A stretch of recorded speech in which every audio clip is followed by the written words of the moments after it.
لوگوں کو اس کا پیغام دے، اور اس نے پہاڑوں اور ٹیلوں کو گواہ بنایا۔ پہاڑوں ٹیلوں۔ اور ٹیلوں کو دیکھیں تو ہمیں معلوم ہوتا ہے خدا اس فطرت سے بات کرتا ہے۔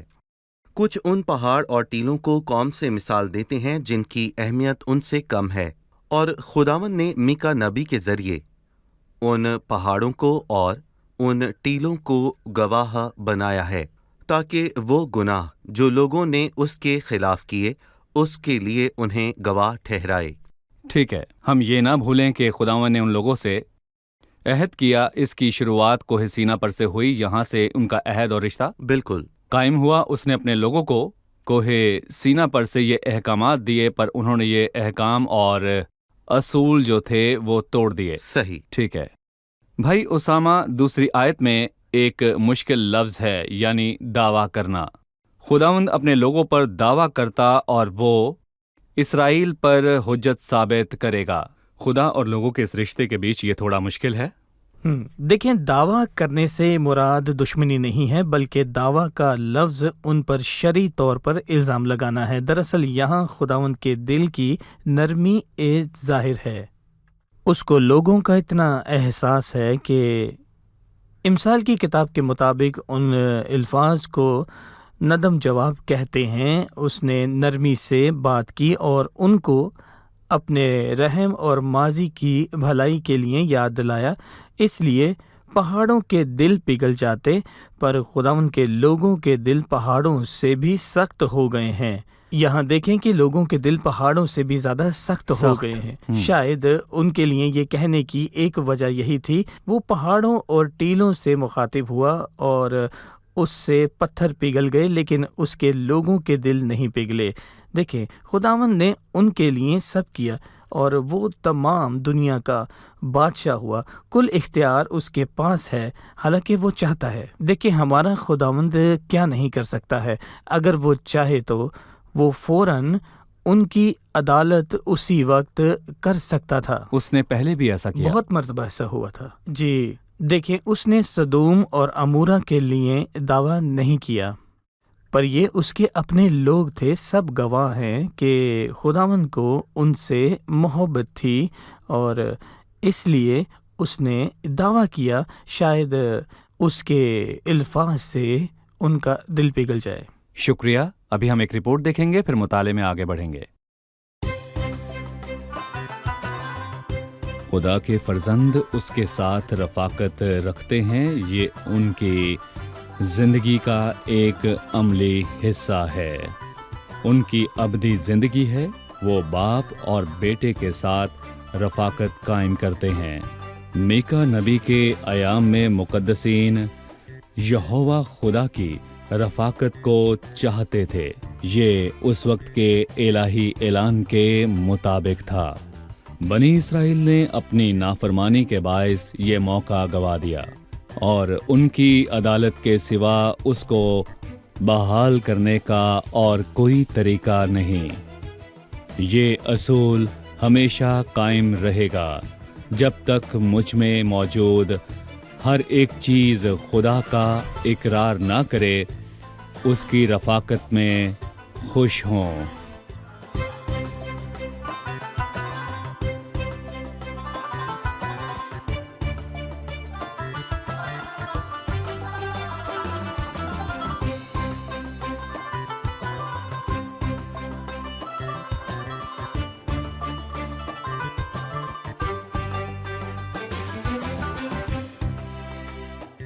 ہم نے تعارف میں بھائی اسامہ سے سیکھا کہ پہلے حصے میں یہ سب بیان ہے کہ خداوند نے کیا کیا۔ پھر تیسری آیت میں سوال ہے، اے میرے لوگو، میں نے تم سے کیا کیا ہے اور تم کو کس بات میں آزردہ کیا ہے، مجھ پر ثابت کرو۔ خداوند نے اپنے لوگوں سے کیا کیا؟ بھائی ایلیا، پھر باپ کی تیسری آیت سے یہ حصہ شروع ہوتا ہے۔ اس نے بتایا کہ خداوند نے ان سے کیا کیا۔ اس بارے میں آپ کیا کہیں گے؟ ہم جانتے ہیں کہ اس کا اندازہ پہلی آیت سے مختلف ہے۔ پہلی 2 آیات میں خداوند نے میکا نبی کو وکیل کے طور پر استعمال کیا، اور میں یہاں پر یہ کہنا چاہوں گا کہ یہاں اس کا اندازہ بہت زیادہ مختلف ہے۔ اس میں ان کا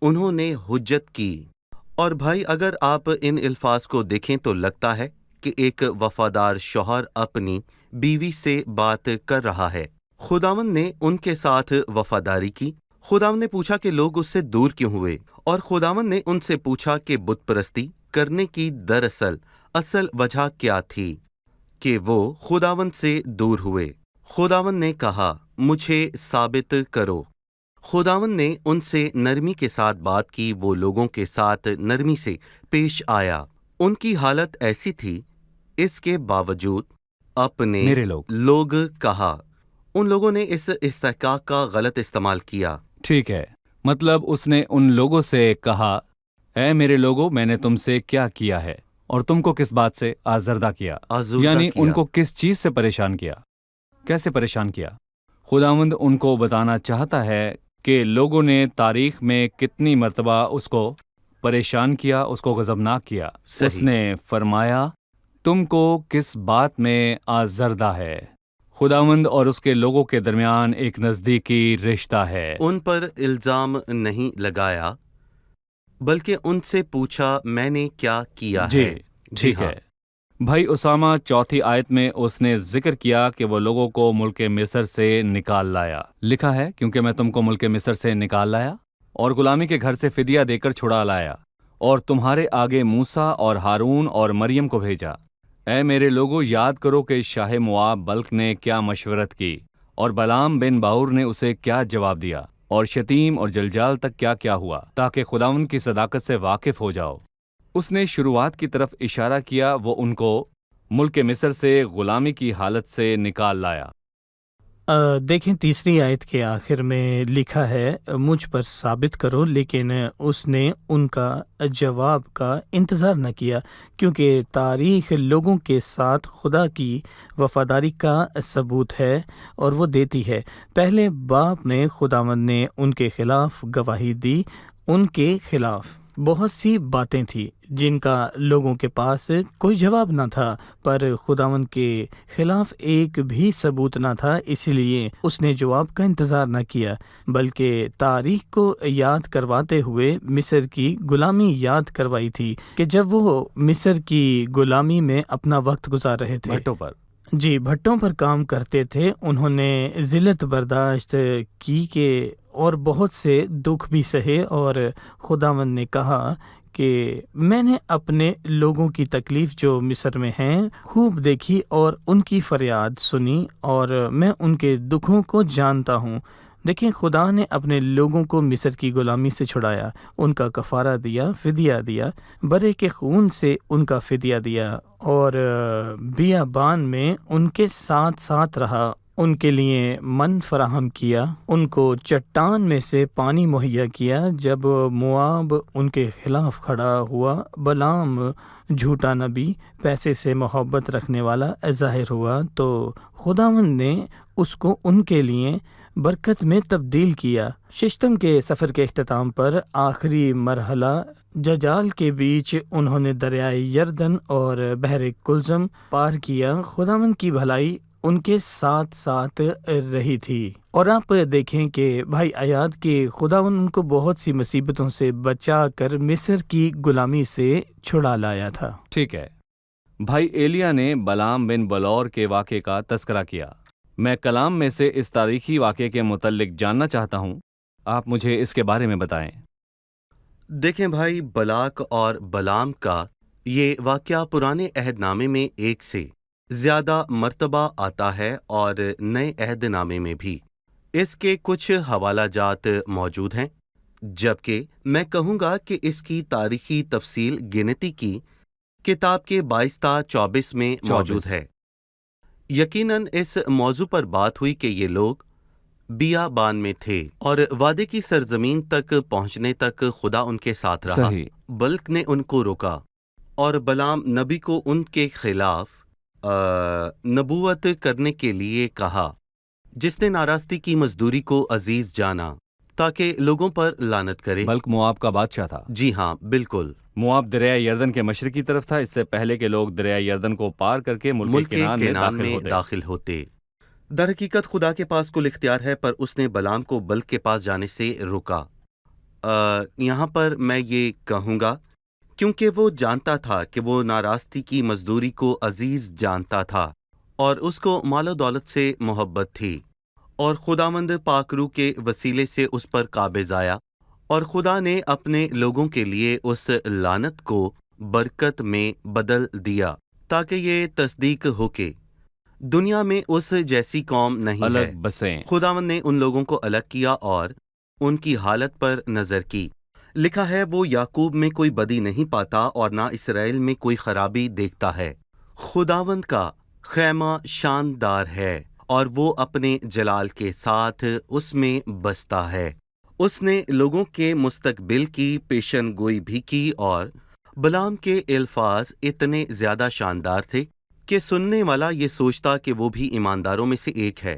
خدا سے دور اور غیر ایمانداروں میں سے کوئی ایسے الفاظ کیسے کہہ سکتا ہے؟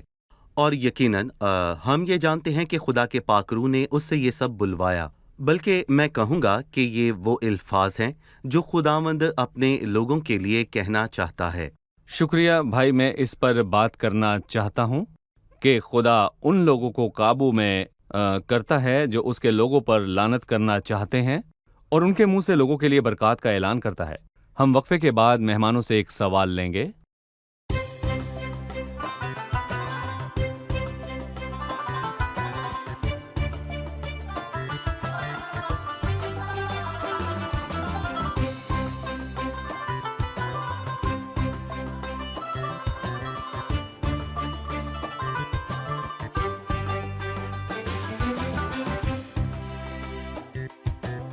چوتھی آیت کا آخری حصہ ہے، تمہارے آگے موسیٰ اور ہارون اور مریم کو بھیجا۔ ہم موسیٰ اور ہارون اور مریم کے کردار کے متعلق جاننا چاہتے ہیں، خاص کر مریم کا۔ جی بھائی۔ دیکھیں، جب خداوند نے چاہا کہ اپنے لوگوں کو غلامی سے باہر نکالے تو اس نے موسیٰ کو بھیجا۔ موسیٰ کو یہ کام پورا کرنا تھا، لیکن موسیٰ نے خداوند سے کہا کہ لیکن میری زبان فصیح ہے، تو خدا نے کہا کہ ہارون اس کا نبی ہوگا، یعنی ہارون موسیٰ کی جانب سے فرعون سے اور لوگوں سے بات کرے گا۔ ان لوگوں میں دیکھیں، ان لوگوں میں مرد اور عورت سب شامل تھے، لیکن ان کو موسیٰ اور ہارون جیسے رہنماؤں کی ضرورت تھی۔ اسی طرح مریم ایک نبیہ تھی، اس نے عورتوں کی رہنمائی کی۔ خروج 15 باب میں مریم کو نبیہ کہا گیا ہے۔ انہوں نے گیت گایا۔ ہم جانتے ہیں کہ اس نے عورتوں کی رہنمائی کی۔ کسی نے یہ نہیں کہا کہ عورتوں کا اس میں کوئی کردار نہیں، بلکہ بائبل مقدس ہمیں بتاتی ہے، میں اجازت نہیں دیتا کہ عورت مرد پر حکم چلائے۔ اس لیے مریم نے مردوں کی رہنمائی میں نہیں بلکہ عورتوں کی رہنمائی میں ایک اہم کردار ادا کیا تھا، اور اسی وجہ سے خدا ان کی طرف سے اس کو نبیہ کا خطاب ملا۔ ٹھیک ہے، موسیٰ اور ہارون کا لوگوں کی رہنمائی کرنا کیا ظاہر کرتا ہے؟ ہم جانتے ہیں کہ ہارون نبی سردار کاہن بنا۔ خدا اور اس کے لوگوں کے سامنے موسیٰ اور ہارون کیا ظاہر کرتے تھے؟ دیکھیں، موسیٰ سے خداوند بات کرتا تھا اور ہارون لوگوں سے موسیٰ کی طرف سے بات کرتا تھا۔ یہ نبی اور کاہن کا کردار ہوتا ہے۔ یہ نبی اور کاہن کا کردار ہے۔ بالکل۔ اس کو رسول اور سردار کاہن کہہ وہ سکتے سردار ہیں، کاہن ہے جو مسیح کی طرف اشارہ کرتے ہیں، یقیناً۔ جس کا ہم اقرار کرتے ہیں۔ بالکل۔ ٹھیک ہے بھائی ایلیا، میں بھائی اسامہ کے الفاظ پر واپس جاتا ہوں۔ مریم کے کردار میں کہوں گا کہ ان تینوں کا کردار ایک برابر تھا۔ مریم، ہارون اور موسیٰ نے لوگوں کی رہنمائی کی۔ خاص کر کلیسیا میں عورتوں کا خاص کردار ہے۔ یہ ہمیں انتہائی سوچ کی طرف لے جاتا ہے۔ ہم جاننا چاہتے ہیں کہ کلام مقدس کلیسیا میں عورتوں کی قیادت کے کردار کے متعلق کیا فرماتا ہے۔ یہ کس کا اور کس کے لیے ہے؟ دیکھیں بھائی، میں کہوں گا کہ یہ موجودہ زمانے میں بھی زیر بحث ہے۔ ہم خدا کے کلام سے دور ہوتے چلے جا رہے ہیں۔ جب ہم خدا کے کلام سے دور ہوں تو ہم کسی بھی معاملے پر اچھے طور پر سوچ سمجھ کر، میں کہوں گا کہ کوئی بھی فیصلہ نہیں کر سکتے، بلکہ وہ کہتا ہے کہ جو کوئی خدا کے کلام کی تعلیم سے دور ہے۔ ہم نے بھائی اسامہ سے سنا کہ شروع ہی سے مریم کا کردار بہت کم رہا ہے۔ کلام مقدس میں خواتین کے کردار کو کسی لحاظ سے کم نہیں سمجھا جاتا، پر یہاں پر مریم کا کردار خواتین کے ساتھ ہے، اور یہ واضح ہے کہ جب اس نے گیت گایا تو اس نے خدا کے لوگوں کی رہنمائی کی، بلکہ اس گیت کے بارے میں لکھا ہے، تب موسیٰ اور بنی اسرائیل نے خداوند کے لیے یہ گیت گایا اور کہنے لگے، روح القدس ہمیں بینا کرتا ہے کہ موسیٰ نے خدا کے لوگوں کی رہنمائی کی۔ یہ خروج 15ویں خروج باب میں 15ویں گیت ہے۔ باب میں یہ پہلا گیت ہے، اور ہم پہلے حوالے سے کچھ نہ کچھ سیکھتے ہیں۔ یہاں موسیٰ ان کا رہنما تھا، اور مریم نے خواتین کے درمیان کردار ادا کیا اور ان کی رہنمائی کی، اور گایا، میں خداوند کی ثنا گاؤں گا کیونکہ وہ جلال کے ساتھ فتح مند ہوا۔ اور یہاں پر میں یہ کہنا چاہوں گا کہ اگر ہم پرانے عہد نامے اور پھر نئے عہد نامے پر غور کریں تو ان میں خواتین کا کردار بہت اہم ہے۔ صحیح۔ گناہ سے پہلے خدا نے آدم اور حوا کو بنایا، اور ہم یہاں پر یہ الفاظ میں کہوں گا کہ صرف عورت کے لیے واضح پڑھتے ہیں، ایک مددگار اس کی مانند بناؤں گا، یعنی کہ عورت کا مقام مرد کے برابر ہے، اس جیسا۔ ٹھیک ہے۔ اسی لیے خدا نے عورت کو مرد کی پسلی سے بنایا، پر میں کہوں گا کہ عورت نے سانپ سے دھوکا کھایا اور گناہگار بنی اور خدا کی نافرمانی کی، اور پیدائش کے 3 باب میں یہ گناہ اس سے شروع ہوا، اور اسی لیے جب خدا نے ان کو اس گناہ کی سزا سنائی تو عورت کو مرد کے تابع کر دیا۔ لکھا ہے، وہ تجھ پر حکومت کرے گا اور اس پر مرد کا اختیار ہوگا۔ یہ اس لیے نہیں کہ اس پر ظلم اور تشدد کر سکے، بلکہ یہ عورت شوہر کے تابع ہوگی، اس کی عزت کرے گی۔ رشتے کی ترتیب۔ جی، نئے عہد نامے میں مثلاً افسیوں 5 میں رسول ہمیں بیوی اور ماں کے طور پر عورت کے کردار کے متعلق واضح طور پر بتاتا ہے، اور یہ ایک وسیع دائرہ کار ہے۔ عورت کی خدمت بہت وسیع ہے، اور وہ شوہر کی بیوی ہے اور اس کے تابع رہ کر بائبل کے تمام احکامات کو پورا کرتی ہے کہ اس کی عزت کرے، اس سے محبت رکھے، بچوں کی پرورش کلام کے مطابق کرے، اور لکھا ہے کہ خداوند کی طرف سے تربیت اور نصیحت دے دے کر ان کی پرورش کرو، اور ہمارے پاس ایسی عظیم ماؤں کی مثالیں موجود ہیں جنہوں نے اپنی اولاد کو بہترین تربیت کی۔ پہلے کرنتھیوں کے 14ویں باب اور پہلا تیموتھیوس کے 2 باب میں پولس رسول نے 2 مسائل کا تذکرہ کیا۔ پہلے کرنتھیوں کے 14ویں باب کی 26ویں آیت میں اس نے اجتماع کی بات کی، اور میں یہاں پر یہ کہوں گا کہ اس میں واضح طور پر لکھا ہے کہ پس اے بھائیو کیا کرنا چاہیے۔ یہاں پر اس نے کلیسیا کے جمع ہونے کی بات کی، اور یہاں پر مرد اور عورت دونوں شامل ہیں، جس میں سب ایماندار شامل ہوں، اور وہ مسیح اور روح القدس کی رہنمائی میں اکٹھے ہوتے ہیں۔ اور کلیسیا کے مجمع میں مسیح نے پاک روح کے وسیلے سے فرمایا، عورتیں کلیسیا کے مجمع میں خاموش رہیں، اس لیے کہ میں کہوں گا کہ بائبل کے مطابق خواتین کا رہنما کے طور پر کوئی کردار نہیں ہے۔ یہ خواتین کو کمتر کرنا نہیں، اور نہ ہی انہیں دوسرے درجے کا انسان کہنا ہے کہ ہم ان کا حق ان کو نہیں دیتے۔ ہم خدا سے زیادہ حکمت نہیں رکھتے، جس نے پولس رسول اور پاک روح کے وسیلے سے ہم تک یہ الفاظ پہنچائے۔ اگر ہم سمجھ نہیں سکتے تو یہ کیوں لکھا ہے؟ تو بھی ہمیں خدا کے کلام کو ماننا ہے۔ خدا کے کلام سے واضح ہے کہ یہ اس ثقافت کے لیے یا کسی مخصوص مقامی کلیسیا کے لیے نہیں تھا، بلکہ پہلے تیموتھیوس میں لکھا ہے، جہاں کچھ یوں مرقوم ہے، اور میں اجازت نہیں دیتا کہ عورت سکھائے اور مرد پر حکم چلائے، بلکہ چپ چاپ رہے۔ اس کی وجہ تخلیق سے جڑی ہے، کیونکہ پہلے آدم بنایا گیا، اس کے بعد میں حوا، اور آدم نے فریب نہیں کھایا، بلکہ عورت فریب کھا کر گناہ میں پڑ گئی۔ اس لیے خداوند نے مرد کے ہاتھ میں اختیار بخشا، جہاں مرد اور عورت اکٹھا ہوں۔ یہ واضح ہے تخلیق کے دائرے میں، اور گھر کے دائرے میں خواتین کا کردار بہت واضح ہے۔ کلیسیائی مجمع میں ان کا کردار واضح ہے۔ ان تینوں جگہوں پر عورت کو مرد کے تابع رہنا ہے۔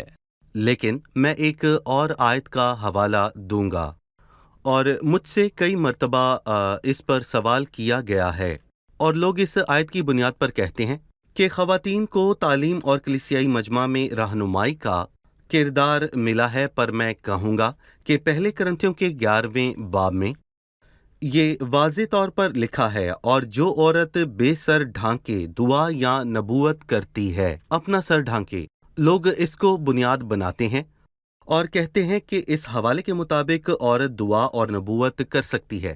سب سے پہلے کرنتھیوں کے 11ویں باب میں اس کی 17ویں آیت تک کلیسیا کا لفظ کہیں نہیں ہے، اور میں چاہوں گا کہ ہمارے ناظرین اس پر غور کریں۔ میں کہوں گا کہ یہ حوالہ کلیسیائی مجمع کے متعلق نہیں ہے۔ دوسرا، خدا نے نئی تخلیق میں ہمیں یہ حکم دیا ہے کہ مرد عورت کا سر ہے اور عورت اس کے تابع ہے۔ اس نے شادی شدہ عورت کے لیے ہی نہیں کہا، بلکہ ہر عورت کا سر مرد ہے، اور یہ شوہر اور بیوی کے لیے نہیں ہے، بلکہ میں کہوں گا کہ انسان کی حیثیت سے مسیح جس کا سر خدا ہے۔ لیکن دعا اور نبوت کرنا، اس قسط میں تھوڑا ہی وقت بچا ہے۔ دیکھیں، میں کہوں گا کہ ہمیں صرف سمجھنا ہے کہ یہ کلیسیا کے حوالے سے نہیں ہے۔ بے شک خواتین کئی جگہوں پر دعا اور نبوت کر سکتی ہیں۔ جی، میں کہنا چاہتا ہوں کہ گناہ کی دنیا میں آنے سے عورت کا مقام نیچے نہیں گرتا، اس کے برعکس بائبل نے اس کو آدم سے منسوب کیا۔ ایک شخص کے گناہ کے سبب سے، یعنی آدم دھوکہ کھانے کو عورت سے منسوب کیا گیا، پر گناہ کو آدم سے منسوب کیا گیا۔ تو بھی ہم جانتے ہیں کہ مرد اور عورت کے مقام میں کوئی فرق نہیں۔ پہلے کرنتھیوں کے 11ویں باب کی 11ویں آیت ہے، تو بھی خداوند میں نہ عورت کے بغیر ہے، نہ مرد عورت کے بغیر ہے۔ دیکھیں، ایسا ان کا مقام ہے، پر کردار مختلف ہے۔ ٹھیک ہے، شکریہ۔ خداوند آپ کو بہت برکت دے۔ تمام مہمانوں کا بھی شکریہ۔ عزیز ناظرین، خدا نے اپنے لوگوں کو مصر کی غلامی سے چھڑایا۔ یہی ہمارے مطالعے کا موضوع ہے۔ اس نے موسیٰ کو فرمایا، میں نے اپنے لوگوں کی تکلیف جو مصر میں ہیں خوب دیکھی، اور ان کی فریاد سنی، اور میں ان کے دکھوں کو جانتا ہوں، اور میں اترا ہوں کہ ان کو مصریوں کے ہاتھ سے چھڑاؤں۔ عزیزو، خدا خود اترا۔ اس نے بحر کلزم کو 2 حصوں میں تقسیم کیا، اور لوگ خشک زمین پر سے گزرے۔ خداوند صاحب جنگ ہے، وہ نجات کا بانی ہے، وہی نجات کی وجہ ہے، وہ نجات دہندہ ہے۔ خداوند نے اپنے لوگوں کو اسیری اور غلامی سے نکالا اور ان کو ملک کینان میں لے گیا۔ یہ ان کی زمینی نجات ہے، پر اس سے بڑی نجات بھی ہے جو خدا نے صلیب پر اپنی جان دی۔ عزیزو، وہ ایک جگہ سے دوسری جگہ نہیں جاتے، صرف ملک مصر سے نہیں نکلتے، بلکہ وہ تباہی اور ہلاکت سے نکل کر جلال کے دائرہ کار میں داخل ہوتے ہیں۔ وہ ہلاکت سے نکل کر جلال میں داخل ہوتے ہیں، اندھیرے سے نور میں آتے ہیں۔ مسیح نے صلیب پر اپنی جان دی اور ہمیں نجات بخشی۔ کیا آپ اس کی نجات کو قبول کرتے ہیں؟ کیا آپ نجات دہندے کو سنتے ہیں؟ کیا آپ اپنا دل اس کے لیے کھولتے ہیں؟ عزیزو، میں آپ سے یہ نہیں پوچھتا کہ آپ مسیحی ہیں یا نہیں۔ میں یہ نہیں پوچھتا کہ آپ مسیح کو جانتے ہیں یا نہیں، بلکہ کیا آپ نجات دہندہ سے ملے ہیں، ذاتی طور پر اس کو قبول کیا ہے؟ اگر ہاں، تو آپ غلامی کے دائرے سے نکل کر جلال اور آزادی کے دائرے میں شامل ہو گئے ہیں۔ مجھے امید ہے کہ آپ نے ایسا ہی کیا ہے۔ اگلی قسط میں پھر ملیں گے۔ خداوند آپ کے ساتھ ہو۔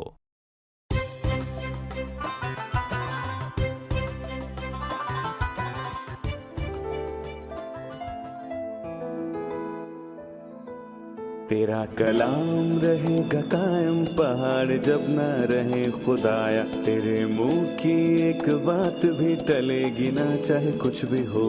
تیری مان دیے ہے زندہ، سونے سے بھی قیمتی، میرا دل یہ دے گواہی ہے، یہ کتاب عظیم نازل کرے اپنا کلام، شکستہ دلوں کو سکون ملے، تاریکی دور ہو میری راہیں روشن کر، دل اپنا کلام کثرت سے اے خدا بدل دے، رہائی دے کثرت سے پھل میں لاؤ۔ کلام رہے گا قائم، پہاڑ جب نہ رہے خدایا، تیرے منہ کی ایک بات بھی ٹلے گی نہ، چاہے کچھ بھی ہو۔